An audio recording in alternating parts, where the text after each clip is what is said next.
यानी कि शब्दों को हम किस तरह से बनाते हैं ये भी मैंने आपको सिखा दिया है ना।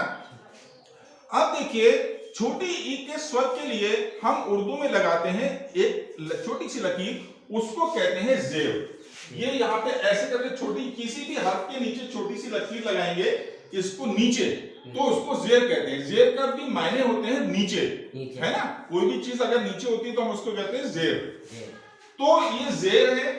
अब वो हिंदी में हम छोटी ई की मात्रा जो है वो अक्षर से पहले लगाते हैं। जैसे मुझे दिन लिखना है, दो में छोटी ई की मात्रा लगाई और ना लिख दिया, ठीक है, ये दिन हो गया। क्या हो गया? दिन हो गया। तो दो से पहले लगी है ना छोटी ई की मात्रा।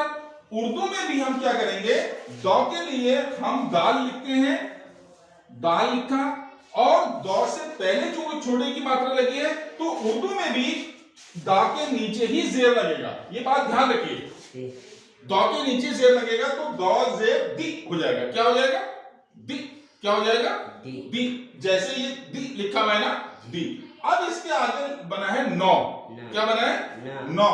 तो नौ के लिए उर्दू में मैंने अभी पहले आपको बताया था नून बनाते हैं। क्या बनाते हैं? नून बनाते हैं। तो हम इसके आगे नून लिख देंगे। क्या लिख देंगे? नून लिख देंगे। अब ये हो गया दिन। देखिए दो के नीचे छोटी की मात्रा, तो यहाँ पे भी दाल के नीचे जेर, और नून, नौ के लिए नून बनाते हैं तो नून लिख दिया, दिन हो गया। अब यहाँ ध्यान दीजिए, मैंने आपको बताया था कि दो अक्षर का कोई शब्द होता है उसमें एक छोटा और एक बड़ा बनाते हैं, मगर यहाँ पे दोनों हरूफ जो हैं वो पूरे बने हैं। तो मैं आपको बता दूं कि अलिफ और दाल के 3 हर्फ और रे के 4 हर्फ, ये जब किसी हर्फ के, और वाव, ये जब किसी हर्फ से पहले आते हैं तो नहीं मिलते हैं और बाद में आते हैं तो मिल जाते हैं। यहां पर देखिए नून जो है वो दाल के बाद में आया है तो नहीं मिला। अगर नून दाल से पहले आता तो दाल में मिल जाता। समझ गए आप बात? तो ये हो गया दिन, ठीक है।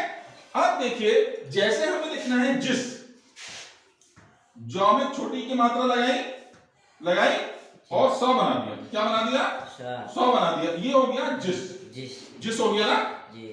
उर्दू में जिस कैसे लिखेंगे, हम जीम के छोटे रूप को बनाएंगे, यानी गर्दन, जीम का जो गर्दन का हिस्सा होता है हम उतना बनाएंगे। इस तरह से बनाएंगे, ऐसे करके जीम बनाएंगे और नुक्ता लगा देंगे, जीम हो जाएगा।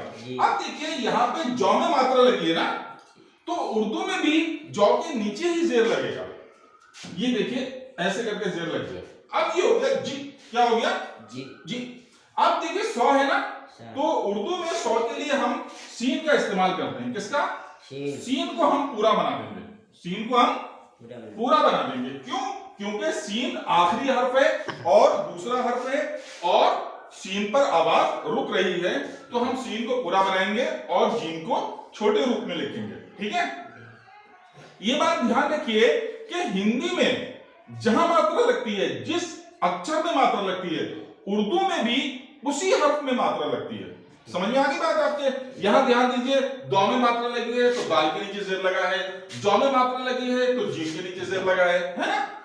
और बाकी जो स्वर होते हैं, बाकी जो मात्राएं होती हैं, वो भी उर्दू में इसी तरह से लगती हैं। यानी हिंदी में जहां पर मात्रा लगी होगी, उर्दू में भी उसी हर्फ के नीचे या आगे पीछे मात्रा लगी होगी। समझ में आ गई बात? अब ये दिन हो गया, ये जिस हो गया, ठीक है।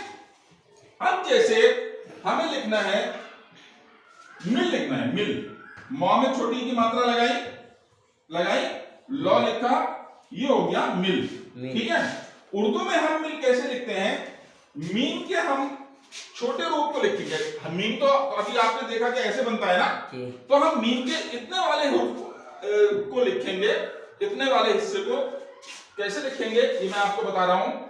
ये हम इस तरह से मीम को लिखेंगे और मां में छोटी की मात्रा लगी है ना, तो मीम के नीचे ही जेर लगेगा, ठीक है।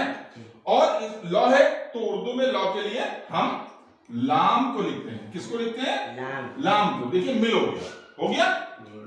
अब आप फिर ध्यान दीजिए कि हिंदी में जिस अक्षर में मात्रा लगी है, उर्दू में भी उसी हर्फ के नीचे जेर लगा है।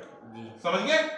तो इन हुरूफ से आप समझ लेंगे कि ये छोटी ई का स्वर है, यानी उस छोटी ई के स्वर के निकालने के लिए हम जेर को लगाते हैं उर्दू में, और उसका स्वर जो है वो टिक करके निकलता है। किस तरह से निकलता है? टिक करके। क्या आएगा? टिक करके। ठीक है, ये समझ में आ गया आपके? बस।